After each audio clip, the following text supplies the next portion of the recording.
apenas 6 anos.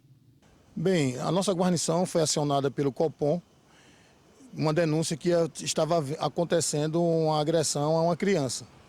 Se dirigiu ao local, pediu licença ao proprietário e quando conversou com esse cidadão, ele informou que é o avô da criança, que é responsável pela criança e que tinha dado umas palmadas, mas que ele fala muito alto e a criança também gritava, talvez por isso chamou a atenção de algumas pessoas. No entanto, a guarnição, quando conversou com a criança, pôde observar que a criança tinha hematomas pelo corpo. E em virtude disso, foi dado, né, no caso, a voz de prisão a ele. Ele foi conduzido à central de flagrantes e o Conselho Tutelar também foi acionado para que as providências cabíveis fossem tomadas. O Conselho Tutelar confirmou que o menor mora com o avô paterno desde os 2 anos de idade. A mãe teria entregue a criança. A família é de Quebrangulo, interior do estado. Uma pessoa próxima à família, que a criança considera como se fosse uma tia, ficou responsável pelo menor. O avô foi levado para a Central de Flagrantes de Maceió, pagou fiança no valor de R$5.000 e vai responder ao crime em liberdade. A gente muda de assunto. O prefeito Rui Palmeira e a secretária municipal de Educação, Ana Deise Dória, assinaram um contrato de prestação de serviço de transporte escolar para alunos da rede municipal de ensino. No total, serão 45 escolas atendidas. A assinatura do contrato ocorreu na sede da Prefeitura, no bairro do Jaraguá.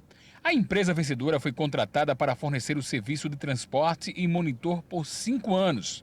O valor investido pela Prefeitura ultrapassa R$111 milhões. Foram várias demandas judiciais que impediram esse processo de avançar, mas graças a Deus a gente conseguiu agora, finalmente, estar assinando esse contrato, e o que significa um melhor serviço para as crianças da rede municipal.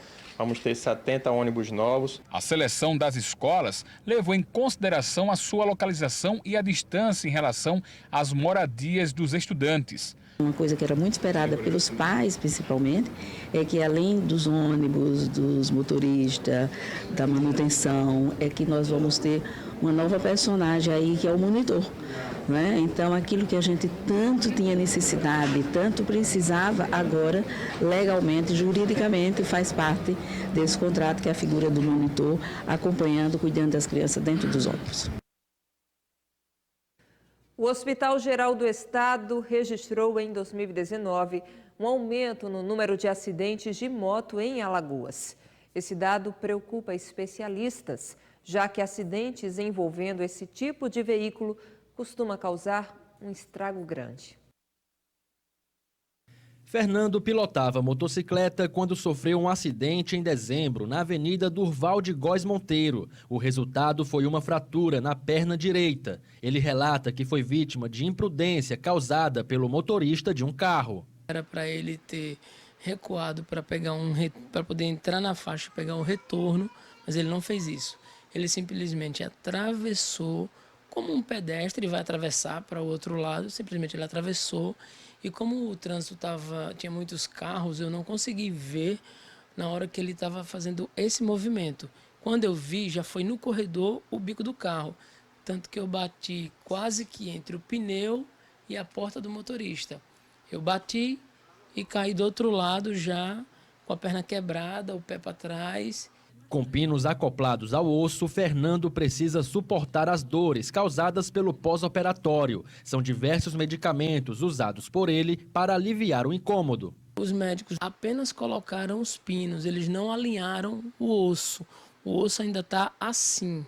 Era para eles terem alinhado o osso e colocado os pinos para poder ter uma recuperação normal. Mas não fizeram isso. E aí vai ser necessária uma segunda cirurgia. Vai ser necessária essa segunda cirurgia, que é onde o médico vai retirar esses pinos, corrigir o osso, alinhar o osso e colocar uma haste de platina permanente para que ela sustente o osso de forma definitiva. O número de vítimas de acidentes com motos registrou crescimento no Hospital Geral do Estado. Em 2019, 3.417 pacientes deram entrada no HGE. No ano de 2018, esse número foi de 3.338. Este cirurgião detalha qual o estado em que chegam as vítimas. A gente observa que esses pacientes, na maioria das vezes, eles trazem traumas de extremidades. E dependendo da velocidade, dependendo da causa do acidente, eles também trazem alguns traumas mais graves, como trauma encefálico, trauma de tórax, trauma abdominal. O médico explica que o tratamento varia para cada caso. Então você tem lesões de extremidades, fraturas, você pode tratar de forma conservadora. As fraturas expostas, precisa de cirurgia. Os traumas mais graves, como trauma encefálico, trauma torácico, trauma abdominal, precisa de um tratamento mais especializado, envolve uma equipe multidisciplinar. O cirurgião ainda ressalta que a prevenção é a melhor forma de não se envolver em acidentes. E a prevenção vem de que forma? Material de proteção pessoal, ou seja, capacete, luva, cotoveleira, joelheira, caneleira, botas. É fundamental que o motoqueiro use ou o motociclista. Fernando não esconde a revolta, pois o motorista que causou o acidente fugiu em seguida. Mas ele afirma que sempre fez a sua parte para pilotar com segurança. Principalmente por eu ter uma filhinha de 11 meses, penso demais. E sempre quando eu ando de moto, eu penso em voltar para casa, em poder criar minha filha, criar minha família, né? Então, sempre procuro andar com muita precaução. Mais de 500 pessoas foram atendidas no Hospital Geral do Estado, vítimas de queimaduras em 2019. Os acidentes domésticos com mulheres são maioria. Jane se queimou quando estava fritando coxinhas.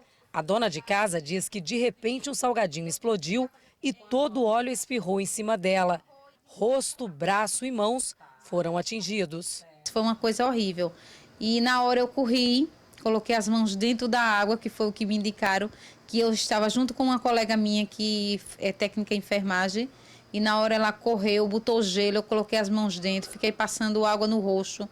Coloquei uma bolsa de gelo no rosto, fiquei passando direto, que eu já não aguentava mais. A dona de casa passou a noite com dores insuportáveis e só procurou o hospital no dia seguinte. Já estava, tipo assim, como se tivesse pus, alguma coisa assim, como se tivesse inflamado, né?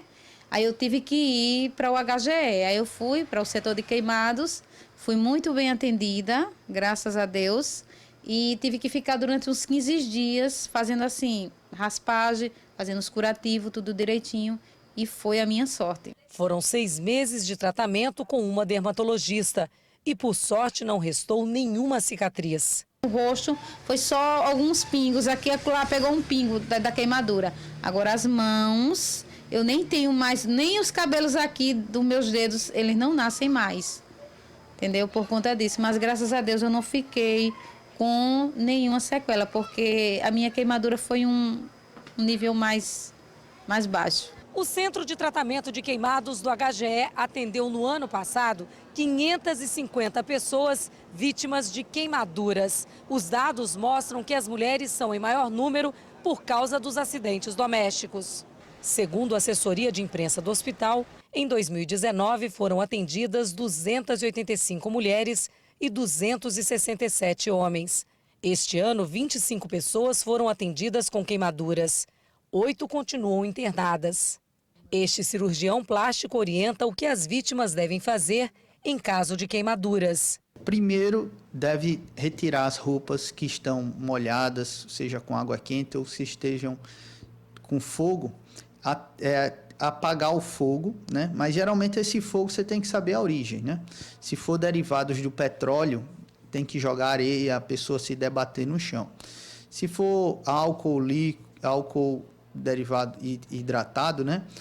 É com água, né? Se for chama de fogo também é com água. Então, a primeira coisa que a pessoa deve proceder é retirar objetos, seja anel, brinco, corrente, para que o edema não se proceda. E imediatamente ir em água corrente, tá? Chuveiro, torneira, e deixar a área queimada sobre essa área corrente em temperatura ambiente. Não pode pôr gelado, porque a diferença de temperatura causa uma reação térmica e pode agravar. E encaminha ele diretamente para uma pessoa que faça os cuidados primários no hospital. Não pode pôr borra de café, não pode pôr pasta de dente, porque são produtos químicos, e esses produtos químicos causam reação. São reações exotérmicas que pioram a queimadura. Ele também fala dos cuidados para a cicatrização. Para uma cicatrização boa é manter uma dieta boa, saudável, rica em proteínas, ingerir bastante líquido e fazer os curativos corretos, sem nada muito caseiro, sem nada mirabolante. Aquilo que o profissional especializado orientou.